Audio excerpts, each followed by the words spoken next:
cirujano general en el Hospital Dr. E. Aybar y nutriólogo clínico por INTEC, capacitado en prevención y control de infecciones en el Hospital Dr. Salvador B. Gautier, UTESA. Intereses en bioética, bioseguridad, actividad física, medicina legal, cuidados básicos de los pacientes, relaciones interprofesionales y tecnología de la información y la inteligencia artificial. El Colegio Dominicano de Cirujanos le da la bienvenida al Dr. José Ramón Luciano con el tema Cirugía complicada y objeción de las transfusiones. ¿Qué hacer? Muy buenos días y muchísimas gracias al Colegio Dominicano de Cirujanos, nuestro colegio, que precisamente en este año, en su 50º aniversario, pues nos brinda el honor de poder compartir con nuestros distinguidos colegas y amistades un tema relacionado con las transfusiones que tanto nos atañe por nuestra condición de médicos, de cirujanos y como testigos de Jehová. Nosotros en este momento histórico estamos en una posición, vamos a decir, ventajosa con respecto a esto, porque el conocimiento que se ha ido expandiendo en los últimos, sobre todo en los últimos 30, 40 años, las destrezas que van desarrollando nuestros colegas cirujanos, los aprendizajes de la fisiología, de la fisiopatología, toda la tecnología que se ha involucrado en el quehacer quirúrgico, están permitiendo que cada vez se piense menos en el usar transfusiones. Pero de vez en cuando se presentan situaciones desafiantes, retos, y en especial con los pacientes testigos de Jehová, quienes rechazamos el uso de las transfusiones de la manera como las conocemos hasta ahora. Nosotros tenemos diferentes abordajes, diferentes manejos para enfrentar esto y queremos darle la oportunidad al doctor Evan Batista para que nos haga una breve introducción antes de pasar a mencionar estrategias prácticas para manejar este punto.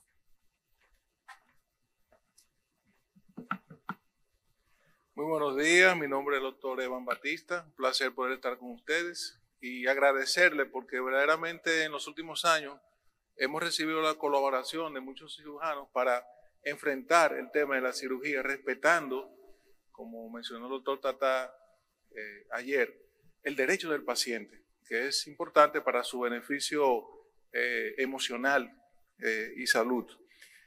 Hace pocas semanas,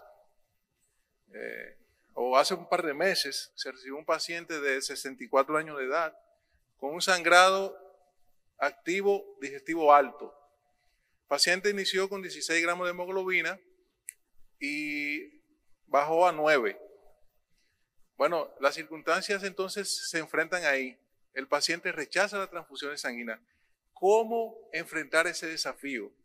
Tanto para el beneficio del paciente, pero también cómo puede el cirujano manejar esta situación desde el punto de vista ético y enfrentar ese desafío.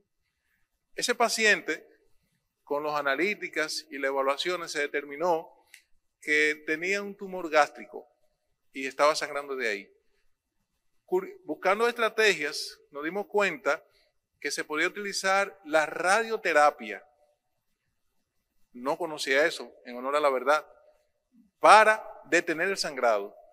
Con una sola sesión de radioterapia, ese caso, el tumor se redujo, el sangrado paró, se usaron hematínicos, carboximaltosa de hierro, y el paciente luego subió a 11 gramos de hemoglobina, de 6 a 11. Automáticamente, cuando vemos un sangrado activo, ¿verdad?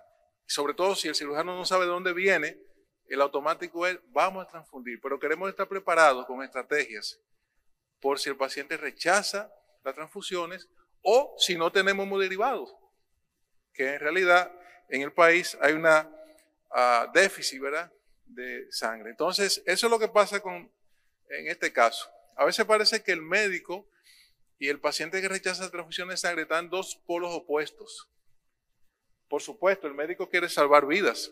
No entiende por qué el paciente rechaza sangre.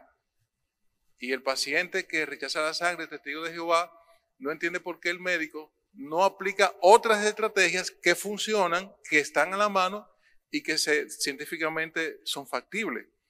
Así que nuestra función ahora brevemente es poner un enfoque colaborativo y trazar puentes para nosotros entender mejor qué desea el paciente y el médico qué puede utilizar. En esta breve charla vamos a presentar, primero, cuál es nuestra postura como testigos de Jehová para que nos puedan entender mejor. Segundo, vamos a ver qué estrategias se están utilizando en este país. Muchos de ustedes en la auditorio lo han hecho. El doctor Luciano tiene una vasta experiencia y en otras latitudes. De hecho, queremos mencionarles que tenemos una red donde médicos que no son testigos de Jehová, con experiencia en distintos países, pueden comunicarse con ustedes si lo desean para que le compartan las cosas que ellos están realizando. Entonces vamos a ver esos 3 puntos. Vamos a iniciar con la postura. Y queremos que mediten un poco en lo que dijo este ginecólogo de Inglaterra. Tratando a los testigos de Jehová, se dio cuenta que los testigos de Jehová aprecian la vida, que valoran la medicina, que apreciamos la ciencia médica. Por ejemplo, como muestra, durante la pandemia del COVID, fuimos la primera organización que suspendió las actividades presenciales antes de que el gobierno lo ordenara. Se suspendieron las reuniones, nuestras asambleas y la predicación. ¿Por qué? Reconocemos que el COVID, el contacto físico propaga la enfermedad, como la ciencia médica ha explicado.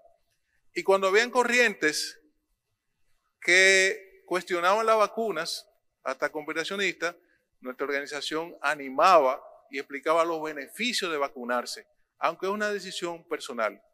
Y durante la pandemia, que fuimos los últimos también que retomamos las actividades presenciales, se instruyó, se educó a nuestras congregaciones sobre cómo lavarse las manos, se distribuyó panfletos para cómo manejar las compras, qué mascarilla usar, porque reconocemos el valor de las ciencias médicas. Esto no es una presentación religiosa, no queremos hablar de eso, pero lo que quiero que entiendan de dónde viene nuestra postura. Se basa en ese texto, de Hechos 15:20, que se abstengan de sangre. Para los testigos de Jehová es un mandato directo de Dios.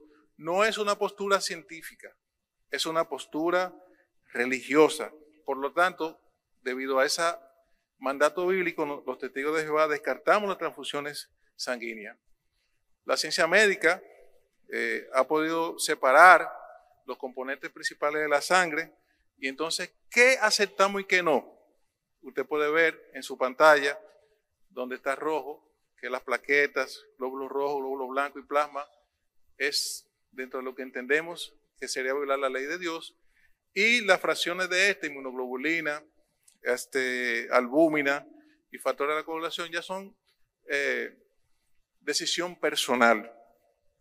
Por otro lado, hay procedimientos autólogos como la hemodilución normovolémica aguda, un procedimiento muy barato, muy fácil, que se puede hacer, es decisión personal. La diálisis, el cell saver, la recuperación de la sangre, la derivación cardiopulmonar. Hay servicios de cell saver que utilizan los cirujanos para recuperar la sangre que el paciente está perdiendo, se centrifuga, se lava y se reinfunde en el paciente en un circuito cerrado.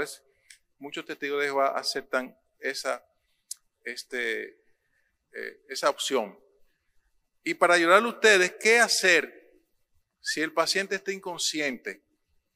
Bueno, muchos testigos de Jehová aportan un documento donde expone previamente cuál es su postura y así de esa manera usted sabe lo que desea.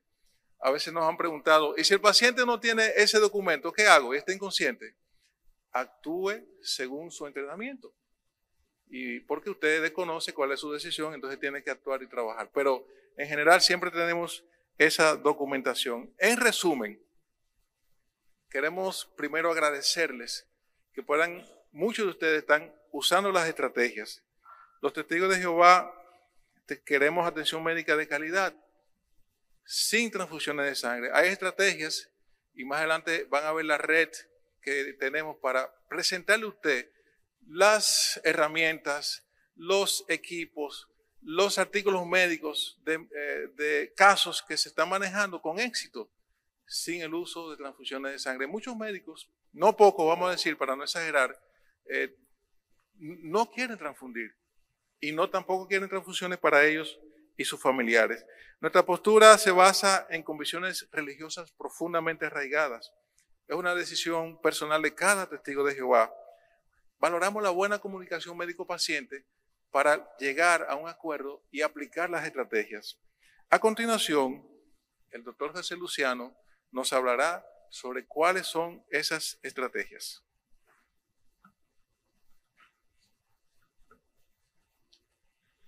Como tal, las estrategias han venido surgiendo de las vivencias, de las prácticas de los distinguidos profesionales que han ido enfrentando situaciones a veces muy críticas y otros previsoramente, pues han tratado de abordar el enfoque que les permita manejar cualquier evento adverso o complicación relacionada con la atención que se le brinda al paciente testigo. Y esas estrategias incluyen modalidades que bien reconocidas. Lo primero es saber que nosotros podemos, vamos a adelantar la siguiente, tener en cuenta esto. Son experiencias que han ido sumando a través de muchos años. Desde la década del 50, sobre todo, empezaron a reconocerse estrategias como las técnicas de hemodilución, utilizar expansores plasmáticos, y ya en los 60 hubo cirujanos muy notables en los Estados Unidos. Por ejemplo, Denton Cooley trabajó con más de 700 casos de cirugía cardiotorácica en los que no utilizó sangre, sino alternativas que funcionaron cabalmente. Y tenemos un grupo de estrategias que incluyen, sobre todo, mejorar la producción de sangre. Hay pacientes que, utilizando protocolos ya bien reconocidos, como los protocolos que permiten el manejo sanguíneo del paciente, o el protocolo ERAS, usted tiene a alguien que lo va a preparar y tiene una hemoglobina que considera inadecuada, usted se da de 2 a 3 semanas para subir los glóbulos rojos, y de vez en cuando también necesitamos trabajar con las plaquetas y otras alternativas, o utilizar algún tipo de medicamento que nos ayude a subir la albúmina. Pues tenemos un tiempo en algunos pacientes que podemos aprovechar, sobre todo cuando se trata de alguna cirugía de cabeza y cuello, cirugía del tubo digestivo, en los que necesitamos mejorar esos aspectos. También tenemos la oportunidad de verificar el grado de tolerancia a la anemia. Antes había un número mágico, decíamos, si no tiene 10 de hemoglobina y 30 de hematócrito, ese paciente no se operaba. A veces de una hernia se suspendía, de un tiroide o de una colecistectomía. Y algunos pacientes hasta los obligaban a transfundirse previamente. Desgraciadamente yo vi gente fallecer en circunstancias como esta sin haber sido intervenido, porque era muy popular utilizar transfusiones previas.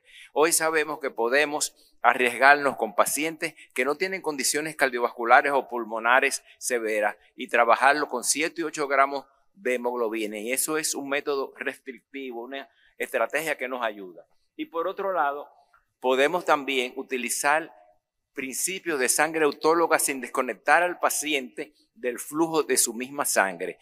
Utilizar la hemodilución, que ya se mencionó, utilizar el cell saver, que se utiliza en cirugía cardiotorácica o en cirugías abdominales limpias, en cirugía de cadera. Hay sistemas de filtración como Hemovac que se utilizan en postquirúrgico en una cirugía de cadera, y se recoge, se filtra, y el paciente podría aceptar sugerencias en ese sentido. Y minimizar las pérdidas sanguíneas en el transquirúrgico con buenas técnicas, pero también en el postoperatorio utilizando los medicamentos apropiados hasta en trauma. Cuando usted es un paciente traumatizado con posibles pérdidas sanguíneas, usted utiliza 500 a 1000 miligramos de ácido tranexámico, sabemos que disminuye notablemente la necesidad de transfundir y esa presión sobre el equipo profesional que lo va a trabajar. tenemos que, en vez de usar una estrategia única, cuando atacamos con un enfoque multimodal a ese paciente, pues podemos beneficiarlo hasta el punto de reducir en 8 unidades la cantidad de sangre que uno presupondría que necesitaría transfundir. Adelante.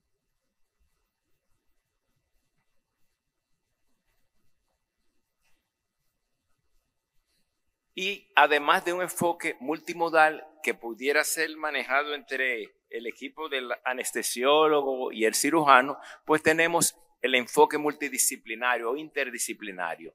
Hay pacientes que tenemos que mandarlos desde el inicio al hematólogo y hay otros pacientes que necesitan el aporte del nefrólogo. Hay un paciente que el cardiólogo necesita darle cierto acondicionamiento cardiovascular antes de que lo llevemos a cirugía. El neumólogo juega su papel y con ese enfoque nosotros nos podemos permitir hacer un buen protocolo de prepararlo adecuadamente para que tengamos entonces una labor exitosa. Adelante. Y sabemos que en todos los casos hay una ventana de oportunidad.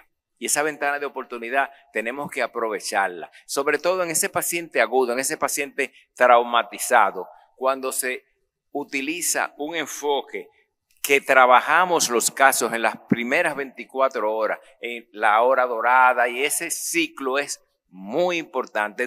Podemos disminuir la mortalidad de los pacientes hasta en un 75% si se les somete a una cirugía tardía. Ahora, aparte de las imágenes, tenemos incluso en los tramos abdominales la posibilidad de hacer laparoscopías diagnósticas y terapéuticas cuando enfrentamos casos en los que tenemos dudas acerca de lo que está pasando dentro de un abdomen, o no nos arriesgamos o no tenemos disponible un tomógrafo o algún otro recurso, pero la laparoscopía muy a menudo pudiera estar a la mano y podemos por lo menos visualizar o hasta intervenir. Adelante. A final de cuentas, hay una serie de hospitales en Australia, este es un ejemplo clásico de lo que se logra, que hicieron un manejo sanguíneo del paciente y obtuvieron unos resultados encantadores. Se logró disminuir la estancia hospitalaria y con ello los costos en un 15%.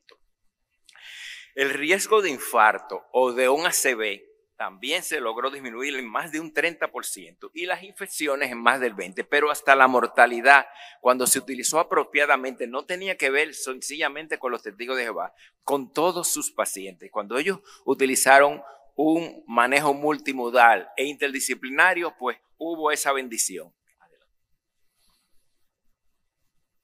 Y el costo que se ahorró ese conjunto de hospitales de la parte oeste de Australia se elevó a $78 millones. Imagínense, en un país como nuestro, no llegamos a presupuestos de esa naturaleza, pero por cualquier reducción en el costo de las terapéuticas y del manejo hospitalario nos va a beneficiar no solamente a los pacientes intervenidos, sino a los probables que puedan necesitar la atención que se gasta utilizando recursos sanguíneos ya reconocidos. Adelante.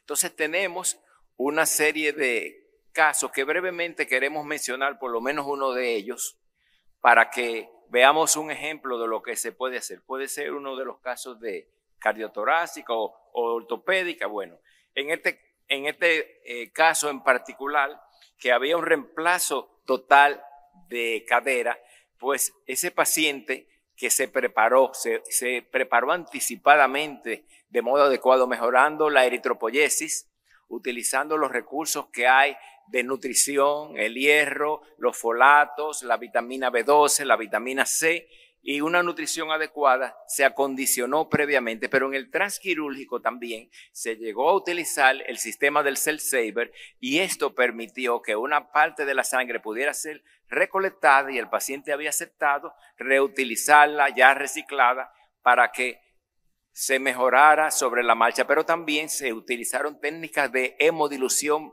preoperatoria. Y sabemos que a menudo estas son de las cirugías que más sangran. Hemos vivido casos de pacientes con traumas de pelvis también que han sido atendidos por un equipo multidisciplinario encabezado por ortopedistas que han respetado su posición y han sobrevivido. Incluso conozco uno que 2 veces ha tenido accidentes graves, ha sido investido por vehículos en un chofer de transporte, de taxista, y ha sobrevivido y ha podido mostrar que sí se pueden rescatar muchas vidas. Adelante. Nosotros queremos que tengan en cuenta estas tres estrategias básicas. Podemos mejorar la eritropoyesis, podemos usar técnicas de ahorro que beneficien al paciente en el perioperatorio inmediato, en el transquirúrgico, en el postquirúrgico, también a corto plazo. Y queremos también que vean que el enfoque multimodal e interdisciplinario nos ayuda. Vamos a permitir que nuestro hermano Diomedes de la Rosa concluya señalándole cuáles son las redes a las que ustedes pueden acceder para trabajar con estos mecanismos.